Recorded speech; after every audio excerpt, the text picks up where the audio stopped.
Hello and welcome to Ways to Change the World. I'm Krishnan Murthy, and this is the podcast in which we talk to extraordinary people about the big ideas in their lives and the events that have helped shape them. What do they believe? What turns them on? And how do they feel about the world around them? And my guest today is a comedian, Ivo Graham.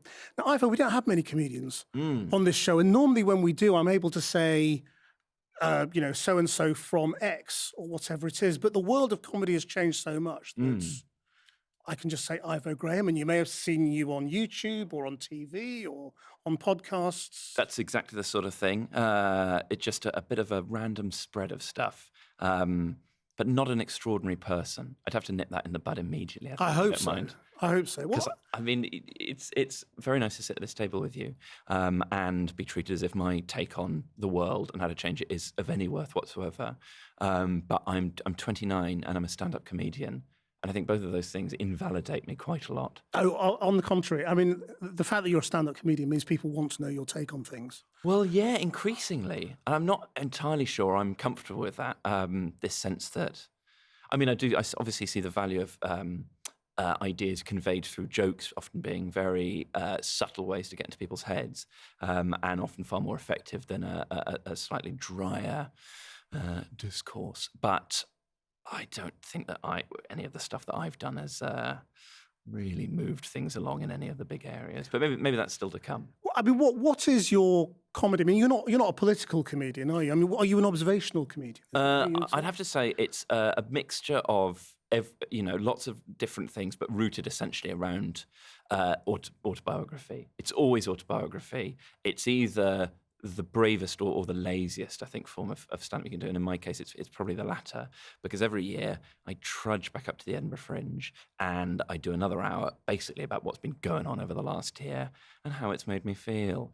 And I enjoy that because it becomes a form of diary keeping almost and a form of self-examination, and then other stuff comes off the back of it. And there's usually a bit of topical stuff about what's happening in the world. And observational comedy is such a hard thing to do. If you get even close to one of those, you know what it's like when moments, you've struck real pay dirt, but I don't have too much of that. I had a bit about wireless headphones, which I thought was quite relatable a couple of years ago, but they're few and far between. But there's a lot more in your own life. I mean, which I find extraordinary, actually, because, and you're very lucky then to find that much in your own life that you can write about, because I'm constantly asked, not constantly, but regularly asked, by publishers and things, to write a book. Yeah. And I'm so scared of writing a bad book, and I kind of think my life isn't that interesting. It's not interesting enough yet to write a book, and I'm nearly 50.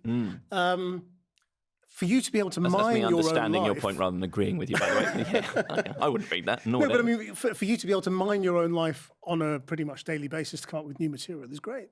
Well, yeah, I suppose so. I think, crucially, it's the fact that I've been able to make an hour's worth of it funny every year and then divide it up into sort of 10 or 20-minute chunks on every night of the week. That's the main thing. It's not that my life is such an interesting story, it has to be told. It's that I've worked with these quite rudimentary raw materials and thought a lot about any sort of angle I can put on top of them. I do think that I went to Eton, for example. Well, not really for example. It's the only example and the main thing. I went to Eton as a teenager for 5 years, and it became very obvious to me very early on that that was something quite potent to explore, partly because I think teenagers in general are such a nostalgic thing to go over oneself, and also quite a nostalgic thing for people to listen to because it reminds them maybe of their own formative hormonal nightmares. And but particularly a teenage years spent in this institution which has so much about it which people find interesting or problematic or downright offensive, and learning how to work with that. I also then went to Oxford, which is obviously also somewhere an incredible privilege, but actually after Eton, that's basically a throwaway. Yeah. It's sort of people say, you don't talk much about your university days. You go, well, Eton basically covers it in the whole, I'm a twat scale. But you decided to sort of, come out, as an Eton boy sort of quite early on. In fact, to be honest, the first time somebody drew my attention to you, they said, he's really funny. He does this whole thing about how he went to Eton. Yeah. Well, I mean, that's very nice of whoever that was. Please pass on my thanks for spreading the word. And I think I did realise, and you know, it is, you know, ultimately not cynical, but you know that's how it works. You know it's good that people can say anything about what your act's about rather than just, he's just another, and particularly, you know, in the sort of young male stand-up, of which there are so many, having any sort of USP at all, and being able to then explore that experience and sort of play with stereotypes. And I certainly started off leaning on some quite lazy sort of boarding school stereotypes, sort of rogue teachers, etc. Whereas actually, I had a disappointingly sort of innocent time at school, actually. But you can ramp up that sort of thing. I remember for about a year doing stand-up where I talked about being posh because I knew I sounded posh and I felt I had to acknowledge that. And then I'd say I went to an all-boys boarding school because that immediately conjures up a certain amount of stuff, and say things like I went to an all-boys boarding school. I'm not ashamed that it, you know, made me who I am today, insecure, repressed, and very good at ancient Greek. And stuff like that comes quite easily to write and makes quite a lot of sense immediately to people. But Eton was the one that felt for a while like, well, but I couldn't actually say that, because people will laugh at all boys boarding school, whereas they'll just hate Eton. Did you actually learn to do comedy at school? No, not at all. I think that's where I developed a sort of fantasy about it, because it was so attached, you know, being funny anywhere, but particularly at school, is so attached to being popular and being confident and all that. So you weren't the class clown? No, not at all. And there were some, and they're still, you know, a bit like a sort of, you know, a boy who was bigger than you as or 2 years older than you as a teenager will somehow always, you know, if you're at the same school, will somehow always be quite superior to you in your mind. Similarly, occasionally I'll bump into people who were those, you know, very dominant social figures, and I'll bump into them now as adults. And despite the fact that, you know, I've got a bit of something of my own going on, I'm still absolutely deferring to them as well. Listen, everything I ever learnt was from sitting silently at the back of a history class and watching you amusingly, you know, try to throw Mr. Proctor off track. There were funny people, and it was an environment that really turned that into a hierarchy quite quickly. And are they surprised that you've become a comedian? I mean, did you think like Graham became a comedian? People are delightfully upfront about how utterly surprising they found it.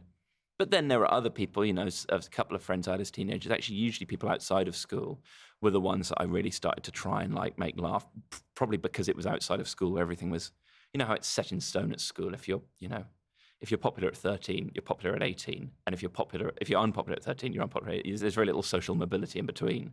Whereas other friends that I made sort of, you know, midway through that process, you could be like, okay, maybe I'll try on a slightly different identity. Maybe I'll be a bit bolder.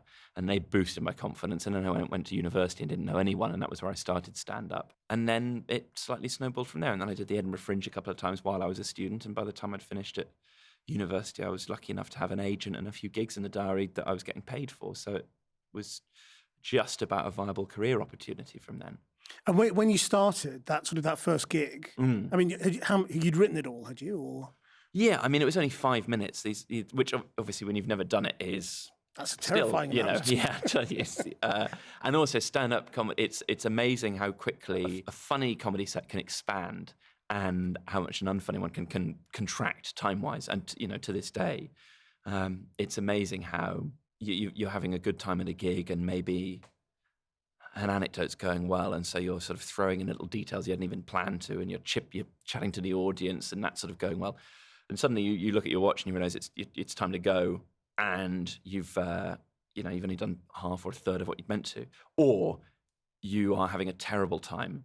You are just rushing through your plan. You are sort of mentally eliminating every, you know, in your head you've got the old reliables and the sort of supporting materials. You've got the big punchlines, and you've got the stuff that if people really like you, they might laugh at that as well. And as soon as you start dying, all of the smaller bits just go immediately. And so your set becomes, you know, goes from 10 minutes to 5 minutes, and then you underrun. And that obviously creates its own problems because you've been unprofessional and you haven't done what you promised you'd do. But you have to get off when your 7 minutes is done, do you? I mean, because I've watched a couple of your videos online, and it's just striking that quite often comedians will just stop Right. You just tell a joke and then you go, and that's probably enough for me, and goodbye. And you kind of go, that was a bit abrupt. Yeah, well, I mean, the problem is you're often working within quite tight spaces and you're getting lights flashed at you. And, I mean, it would be a beautiful thing if you could end the comedy set exactly at the point where everyone in the audience feels it should end. Everyone, like a dinner party where everyone's had exactly the right amount of food and they're all sated and delighted. But the fact is that there'll be some people who are quite enjoying it and feel it's a bit abrupt. And there are some people who wanted you to go about 10 minutes ago. So you are, I suppose all you can really do is try and end on your best bit and your biggest laugh, because that creates a natural finale. You'll often see people saying before the last bit, saying, oh, maybe, and this is the, and I'll leave you with this, or one last thing I'll tell you about this. And that's, one of these shameless little psychological tricks of essentially reassuring people, either reassuring the ones who are hating it that, don't worry, it'll be over soon. So if anything, maybe try and enjoy this one because it's your last chance. Or if people are enjoying it a great deal, just saying, well, this is your last chance to really lean into it. Because the worst thing is to suddenly rush it or to suddenly botch it and disappear and then leave people with that slight sense of, as you say, God, that was a bit weird. Did he get upset? Was it? Did we do something wrong? But then to do it in too much of a slick package, I think can look just a tiny bit too rehearsed. Have you had comedy mentors? Every night you get a different mentor, usually because you share a dressing room and often a car journey with different people. There's 4 of you on a bill. 3 or 4 of you all go together to save on petrol. And so you get immediately thrust into these constantly rotating environments of people with totally different backgrounds and life stories, and particularly so if the gig has been, well booked to reflect a range of life stories. Otherwise, it's just me and my 3 other Oxbridge chums. But and particularly when I was starting and I was 18 or 19, it wasn't just the introduction to the world of comedy, it was the introduction just to adulthood in general, that I was suddenly getting the wisdom, the optimism, the pessimism, the weariness of people who had worked and lived for 20 years more than me. And some of them would lecture you in a slightly condescending or vicarious way. Some of them wouldn't really talk to you at all. Some of them would just enjoy that slightly avuncular role. So it's an unbelievably supportive industry. That's one of the best things about it, I think. Because that's not what you'd expect at all. No, people want it to be bitchy as hell. I think there is resentment, jealousy, insecurity bubbling beneath the surface and not too far from it in a lot of cases. And I think there is backstabbing and bitching in some cases. I've never, of course, spoken ill of a fellow professional, but I know it happens. WhatsApp is a dangerous encrypted medium. But broadly, fundamentally, I think everyone recognizes that everyone's trying to do the same thing and recognizes that there are many harder jobs in the world, obviously, than being a comic, but there is something quite unique in its potential to be demoralizing on a daily basis. So there is that kinship, I think, and which can almost become a slight snobbery. You'll hear comics occasionally referring to non-comics as muggles, which is, I mean, again, it's not, and that's not meant to say often, therefore worse. They don't possess the wizarding powers that we do with our ability to make 30 people laugh underneath a pub for a short period of time. I think it's often more just a byword for, just not a comic, but it's something I would be loath to be caught doing without quite a heavy dollop of irony, because we really are just the same at the end of the day. So there are comedians WhatsApp groups, are there? Like the ERG? Or, like the ERG. Yeah, I'd like to hope that there's not too much overlap in the topics and viewpoints being expressed as in the ERG WhatsApp group. Certainly, Marc Francois doesn't pop up in many of my group chats, but it's, again, to be honest, it's a source of great comfort fundamentally, because you're on a nightly basis, aside from any slightly more confidential stuff, you're really just comparing the experience of traveling around the country gigging. It's a nice place to be able to come off after a gig and moan to people who you're not going to feel guilty about moaning to, because they will either have just had the same experience or have had it at another time quite recently. And do you have to pick your audiences? I mean, can you do all the working men's clubs and the comedy clubs sort of with equal confidence, or Absolutely not. I think I'd like to be able to do as many of them as possible, because I think the more different kind of gigs you can excel in, the more rounded your persona will be, and the more versatile you are.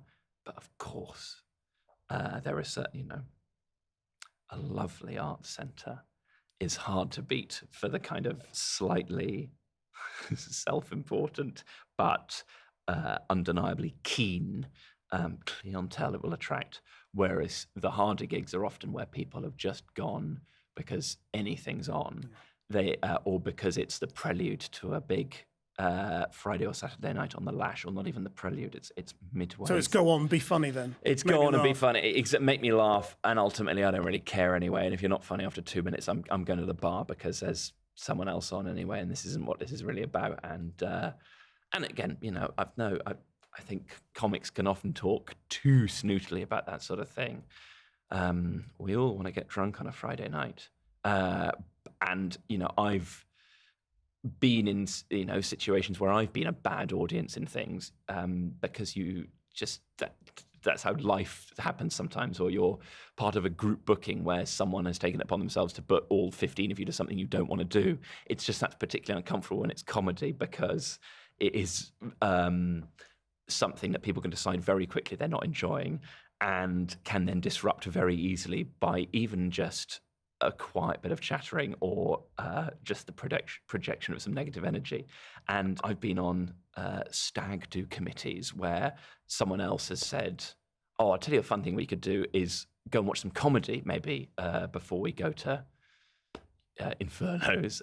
and I've had to say, "Listen, I don't want to be the po-faced comedian in the group, but these are my fellow professionals, and it's pretty much every comedian's worst nightmare having 15 people in a stag do in the audience, and I could not in good conscience have co-organised that trip."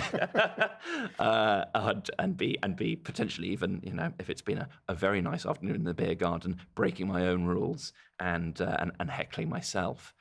So is heckling terrible? I mean, what's your I think belief on heckling? That the party line, Krishnan, and we must stick to it, is that it's not good. It's making the night about you if you're the heckler, and I think the important thing, because often when a comedian will say that, it looks very like, easily offended snowflake comedian can't handle someone chipping in. It's not, but actually it's not. It makes the night about you, the heckler, rather than about me, the hilarious professional. It's actually more, it's everyone else in the audience who's paid, and they book babysitters, and they've, some of them really look forward to this for ages potentially.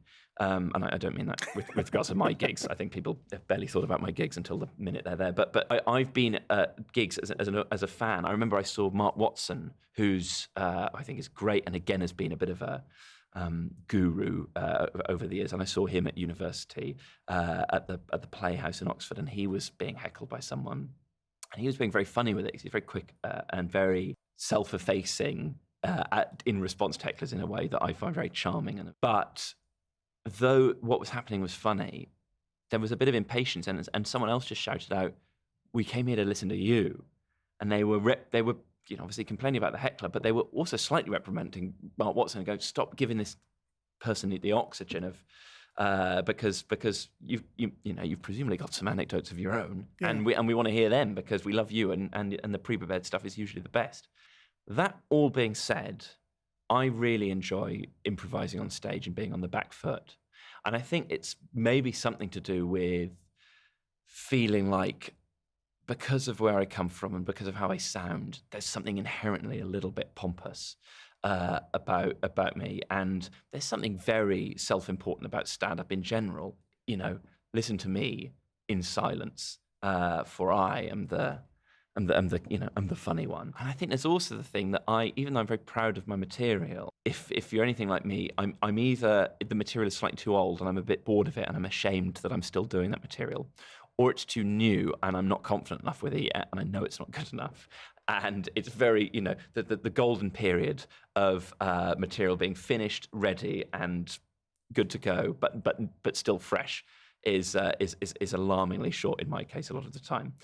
So if someone interrupts, that sort of solves all of those problems at once, because a real moment is happening live that I have no control over notionally, and I'm on the back foot. So Eton boy's got to deal with a real challenge now. He's not wrapped up in cotton wool anymore. He's been heckled at the Manchester Comedy Store, and then anything you can say back becomes doubly funny because you're notionally punching up, whereas the whole thing about doing comedy from my position is worrying about you looking like you're punching down. I mean, you're very sort of self-effacing and sort of you talk about all this sort of advantage and privilege with a certain amount of sort of embarrassment. Are you really embarrassed about it, or is it? I think is that a sensitivity to the people around you? I think it is a sensitivity to, of course, because you come over as almost as sort of as lacking in confidence, but you can't be because you're stand-up comedy. I used to think that I was, and actually, it's funny because comedy was the escape from not feeling very confident at a certain period in my life.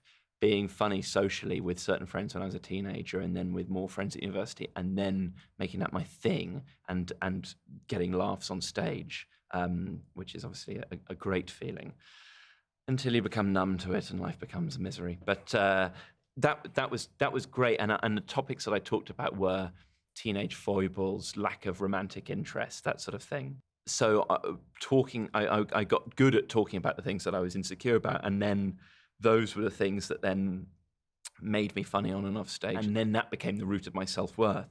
So I felt that I'd sort of owned that.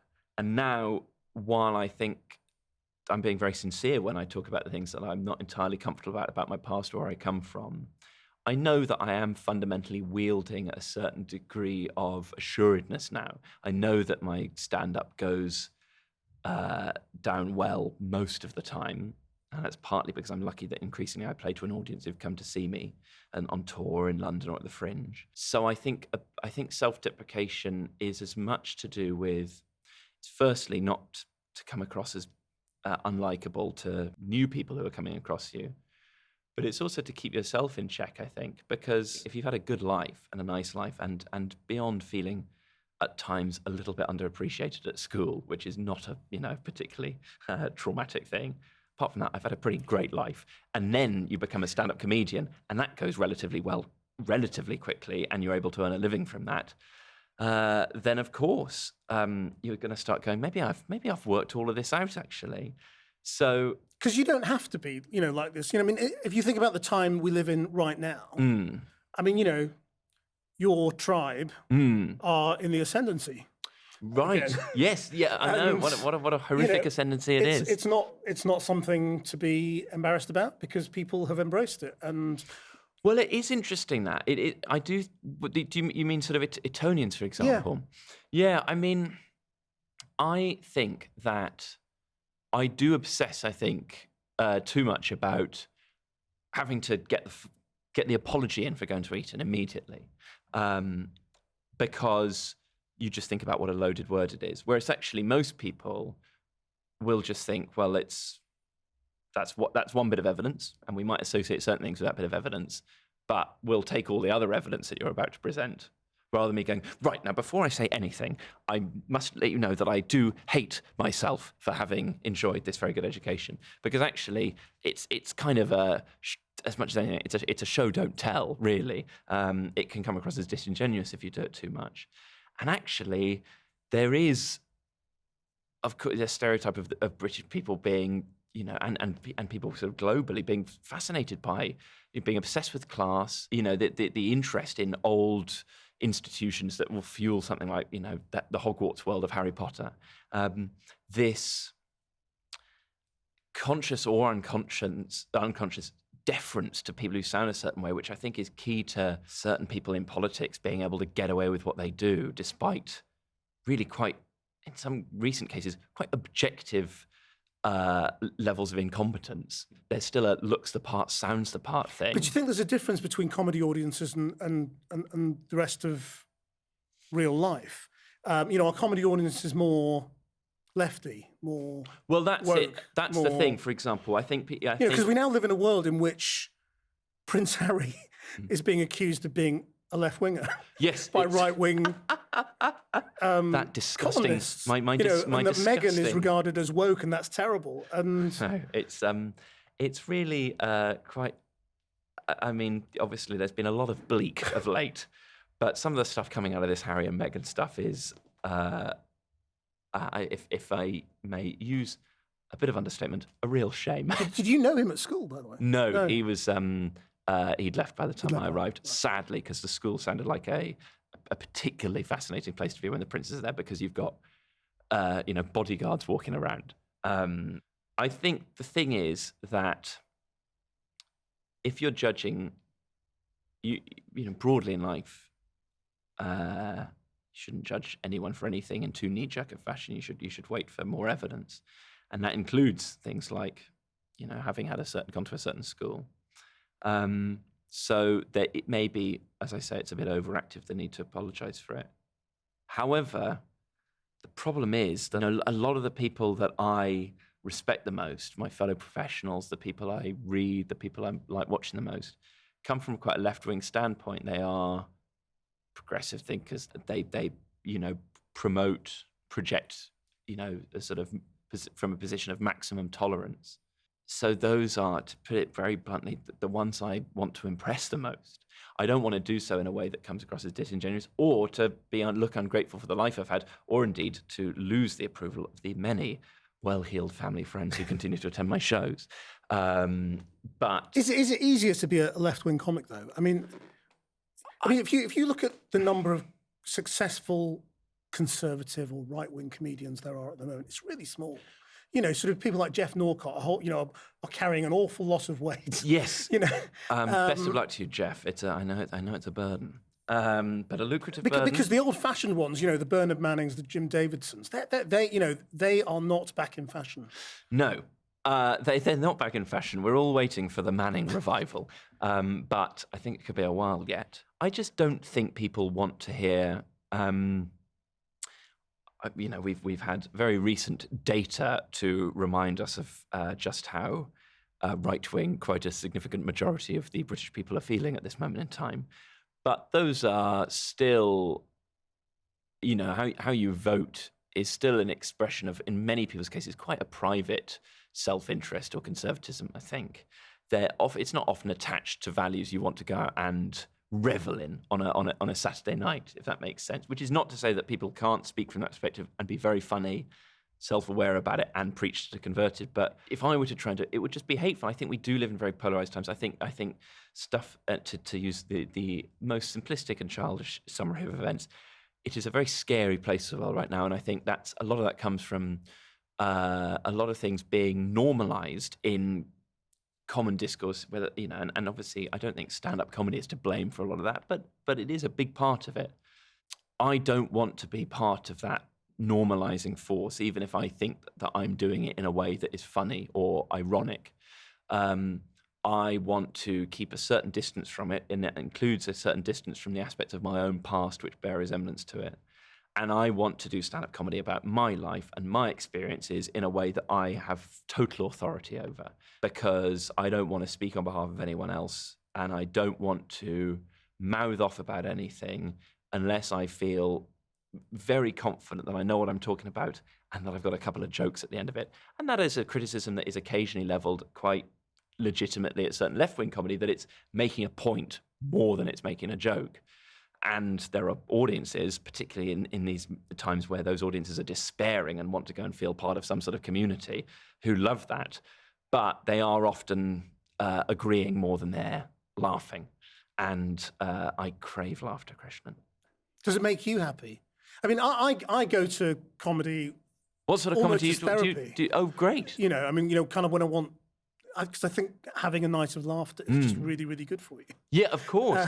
And that's the thing. I think I've started to. I think that's where a lot of my self-worth has come from, as well as realizing that there is a value to what I do. I think I really did buy into this sense that even though it's quite cool that I did comedy at uni and people were very nice about it and found it interesting, that I was still fundamentally throwing away a chance to do an interesting job and make a change in the world, and particularly when you come from institutions which do pave the way to getting those interesting jobs, perhaps more unfairly easily than others. You go, and I'm throwing that all the way to do comedy, and then you realise, not just from your own experience watching comedy, but through what people say after gigs sometimes, how nice it is for people, how escapist it is, and how much value you provide. I don't mean that in a sense of that it's still up there with certain other things, but it's not a complete waste of time. Yeah, no, well, look, I used to have this row with my dad. I mean, because I started working when I was at Oxford as well in television, and I was going to be a medic, and then I went into journalism, and my dad, who's a medic, we used to have these arguments, about the worth of what I would be doing as opposed to what I could have been doing. And, it came down to an argument one day where, which he said, look, I saved somebody's life today. What did you do? Right. And you go, okay, fine, you win. I can't compete with that.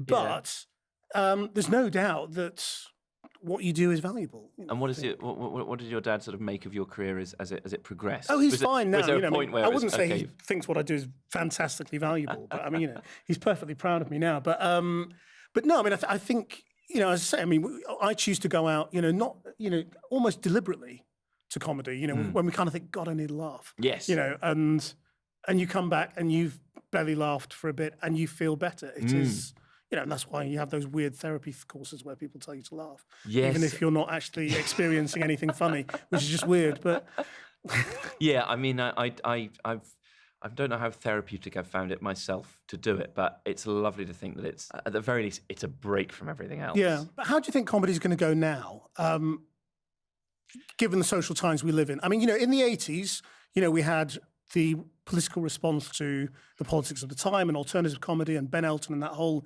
generation, the young ones, and that whole generation of people who were kicking against the dominant politics of the time. I think it's a lot harder to do that now because of social media and the instant response of people who are opposed to those kinds of thoughts. I just wonder whether actually is comedy also going to be sort of cowed in this environment that we're in and sort of revert to sort of, let's stay away from politics because that's too difficult? Mine is. If that's. I mean, do you deliberately stay away from politics? No, I mean, to be fair, I don't. I've had in the last couple of shows that I've done, I've had bits about because there's always a bit about going to Eton. That's part of the set menu, and increasingly that does relate to Etonians in the public eye, and Boris Johnson being Prime Minister is. There are things that are fundamentally depressing about that, and there are things that are still, amidst the depression, still funny about it. And I feel that I have a good route into that, so I will talk about it, and we'll probably do so again this year. But I think you're just aware that you don't want to look, as I say, like you're trivializing things, particularly if you are trivializing the real world consequences of stuff from which you're still largely insulated, as a lovey, as a posho, as a Londoner. Do you know what I mean? I think constant checking of privilege can be a bit exhausting, but you just have to get that in there, to have enough self-awareness not to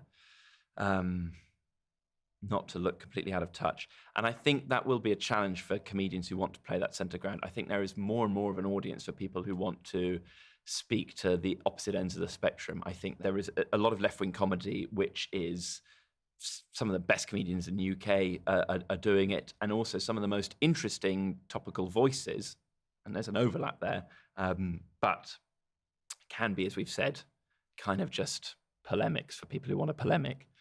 And then you've also got this new world of self-appointed controversial comedy, which is not always right-wing, but I think there's quite heavy overlaps between the sort of topics and the attitude to them between that and sort of right-wing things in general.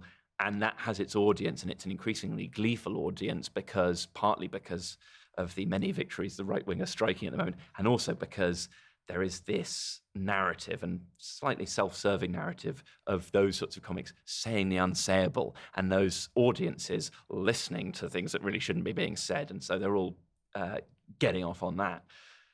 And in the middle, you've got people just trying to provide a nice escapist night out for everyone. And that is both noble in a way, it's also the most cynical approach because obviously we're all just trying to make a bit of money, and you want to be able to appeal to as many people as possible all at the same time. I suspect you will shy away from our traditional last question, which is, if you could change the world, how would you change the world? But maybe you won't.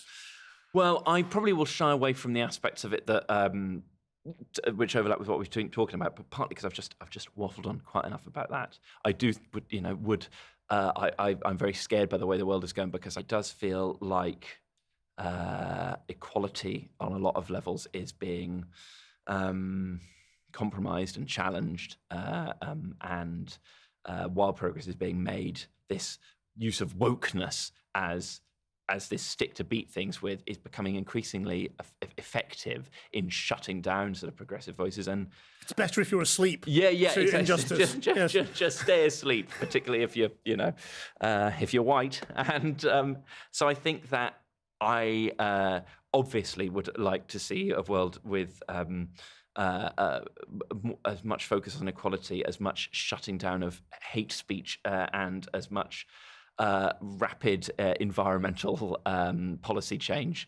But I think on a more personal, but still sort of broadly useful human level, I did a tweet a year or so ago, which got, I would say, medium traction, which said that it should cost £100 to start a WhatsApp group. And that's a policy that I would feel confident. As I say, I can't say, here's what we need to do about climate change or about international policy, because I don't know enough. But I do know that we are being harmed and our brains are being destroyed and our attention spans are being destroyed by the constant ability to have banter burbling away in our pockets all of the time. And I'm not saying it's not fantastic to have that option, but having some barrier to just constantly creating new banter, I think, and to have to think, is it really worth it to start up this umpteenth version of the same group chat for us all to just exist on all of the time? And maybe there could be a counterbalancing thing where you receive a financial bonus for sending a letter. I'm a big fan of the written, incredibly pompous, I'm a big fan of the written word, Krishnan. And I did a lot of stand-up comedy about writing thank you letters when I was a teenager, which was part of my quite lonely brand. And some way to slow down the pace of technological obsession and to slightly protect the old world of slightly more charming traditional correspondence would be something I would love to see in the world. More letters, less WhatsApp. Let's WhatsApp. Less WhatsApp. Less WhatsApp. Yeah, I thought you said let's WhatsApp about it. No, Krishnan, that's exactly what I'm trying to steer us away from. Yes. Ivo Graham, thank you very much indeed. Well, thanks for having me, Krishnan, and sharing sort of your ways to change the world, the ways to change your world. Certainly. Yes, the ways I am existing within my world, perhaps. But yes, thank you. Thank you for coming in. I hope you enjoyed that. If you did, then please do give us a rating and a review. You can watch all of these interviews on the Channel 4 News YouTube channel. Our producer is Rachel Evans. Until next time, bye-bye.